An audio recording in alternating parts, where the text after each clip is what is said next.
Mic check.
Mic check.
Good afternoon, ladies and gentlemen. The Vice President, Secretary of Education, will be giving a statement.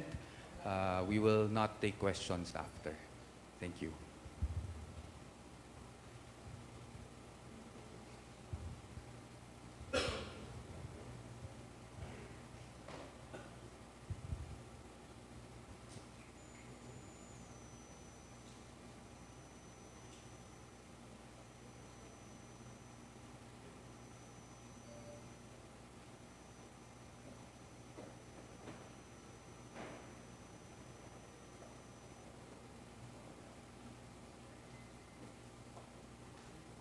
Hello, magandang hapon.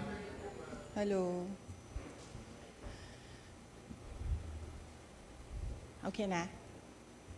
Okay na kayo? Assalamualaikum, madayaw, maayong adlaw, kaninyong tanan. Magandang araw sa inyo lahat. Ang edukasyon, ang sandigan ng bawat nangangarap. Education is the key to success, not only of individual aspirations, but of an entire nation. As we commence preparations to embark on a new school year, we also take time to assess where we are, from where we started. Tandang-tanda ko pa nung ako'y unang manungkulan bilang kalihim ng edukasyon, sa gitna ng pangkaraniwang kaalaman natin ukol sa sitwasyon ng basic education sa ating bansa, gumugol din ako ng oras upang marinig mismo mula sa bibig ng ating mga guro, ng mga mag-aaral at mga magulang kung ano nga ba ang iba't ibang pagsubok na pinagdadaanan nila araw-araw. Ang mga narinig ko ay sari-saring kwento ng katatagan, pagmamahal sa napiling bukasyon, at pagsisikap upang makamit ang mga munting pangarap. Ang matatag agenda is not a mere campaign. Rather, it encapsulates and defines what Philippine education, along with its approximately 28 million learners and almost 1 million teachers, already embodies. It is resilient.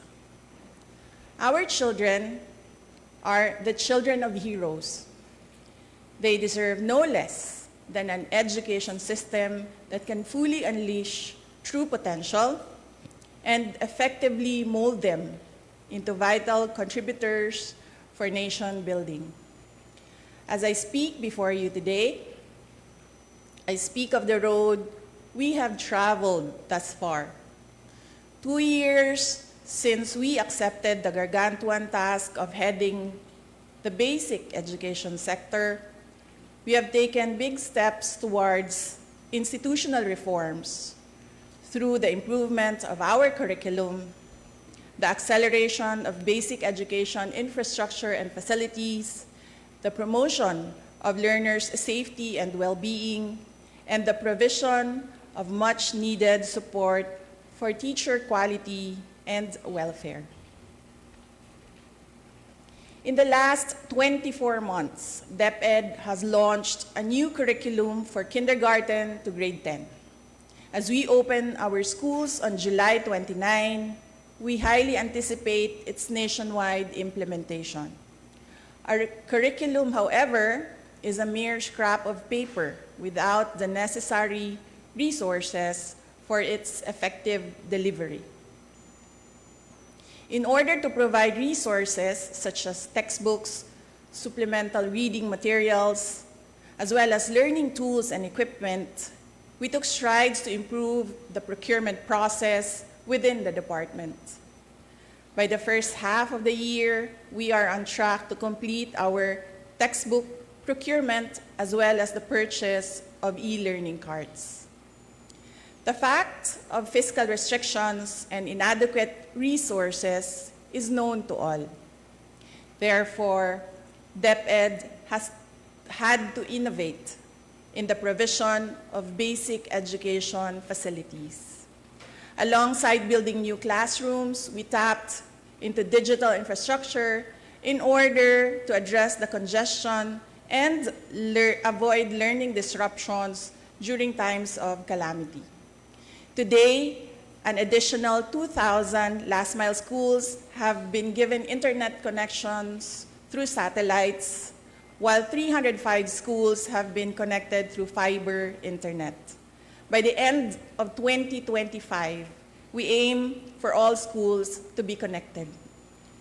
With the emergence of technology and social media, our learners also face new and emerging challenges. Hindi biro ang maging mag-aaral sa panahong ito. In order to provide a safe and conducive learning environment for our learners, we have launched a centralized reporting system through the Learners' Rights and Protection Office. By providing a hotline, we remind each learner that they are never alone. We continue to provide awareness and work with partner agencies to shield our learners and teachers from all forms of abuse, illegal drugs, terrorism, insurgency, and all forms of criminal activities. In our thrust to promote inclusivity, we continue to strengthen the alternative learning system and our special needs education. No child should be left behind. Teachers are truly the cornerstone of any education system. We have worked tirelessly to address your concerns through the National Educators Academy. We have provided avenues for teacher training and professional development. We have provided personal accident insurance to assist our teachers when they need it most. We have removed all administrative tasks to unburden our teachers, to bring them back to the classroom and to allow them to focus on teaching. We have also given our teachers their much needed rest, a 30-day, no mandatory or voluntary tasks break, which they are currently enjoying as we speak. I did not do this alone, nor do I claim to have done so. I would like to take this moment to express my profound gratitude to those who took part in this journey. To our partner agencies in the national government, thank you for your commitment towards a whole-of-government approach for basic education. To our local government units, thank you for keeping education and the youth as priority projects year in and year out. To our private sector partners, whether foreign or domestic, thank you for your resolve as education champions. To my DepEd family, Execom, Mancom, Central, Regional, Division, and school officials, teachers, and non-teaching personnel, thank you for your unwavering support, hard work, and dedication to serve the Filipino people. Mabuhay kayo.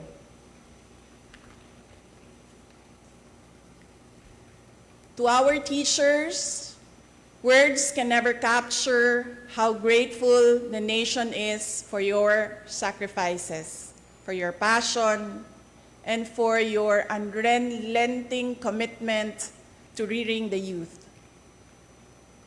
Salamat sa suporta, salamat sa pagiging matatag. The nation will forever be in your debts. Sa 2 taon nating pagsasama, ang kwentong nabuo natin ay kwento ng kapit-bisig na pagtaguyod sa adhikaing maitatag ang isang bansang makabata at batang makabansa. Ngunit anumang kwento, kahit gaano kaganda, ay sadyang nagtatapos rin.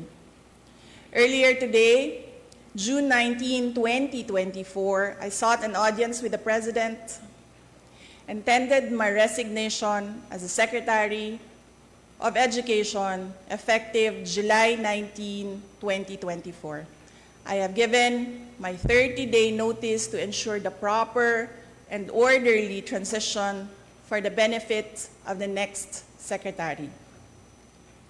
Mga kababayan, ang aking pagbibitiw ay hindi lulan ng kahinaan, kundi dala ng tunay na malasakit para sa ating mga guro at kabataang Pilipino. Bagamat hindi ako magpapatuloy na mamamahala sa kagawaran, patuloy pa rin nating itataguyod ang kalidad ng edukasyon na nararapat para sa Pilipino.